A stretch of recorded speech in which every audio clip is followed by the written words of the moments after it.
नमस्कार मु स्नाता आपन को स्वागत करछि मो चैनल किचन अफेयर्स रे।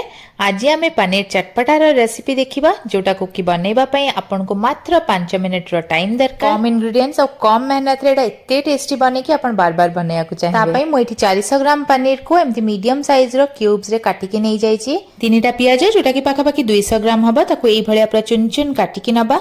गोटे बड़ कैप्सिकम पाखा पाखी 170 ग्राम्स रो ताको भी एम्ति पूरा चुन चुन काटी के नबा। 3 टेबलस्पून पूरा चुन चुन कटा रसुण, गोटे टेबलस्पून पूरा चुन चुन कटा अदा और 2टा कंचा लंका चुन चुन काटिकी नबा। गोटे मुठा भेरसुआ पत्र और 4टा सुखिला लंका को मझिरु भांगी की नै जिबा। एबे गैस रे गोटे पैन बसैबा और सेथिरे 3 टेबलस्पून तेल पकेइबा। तेल भल्ल भाबरे गरम हे गले प्रथमे भेरसुआ पत्र और सुखिला लंका को पकेइ देकी टिक्के किछि सेकेंड्स पे भाजी नबा। तापरे सेथिरे हमें चुन चुन कटा रसुण, अदा और कंचा लंका को भी पकेइ देकी याको हमें हाई आंच रे रसुणटा टिके नाल नाली हबा जके भाजीबा। एट देखंतु रसुण हमर बढ़िया से नाल नाली हेकी भाजी हे जाईची। तो काटिकी रखिथिबा पियाज और कैप्सिकम को भी एथिरे पकेइ दबा। हाई आंच रे 2 मिनिट पई याको हमें भाजी दबा। बेसी टाइम जाके भाजीबानी नले पियाज कैप्सिकम नरम हे जिवो।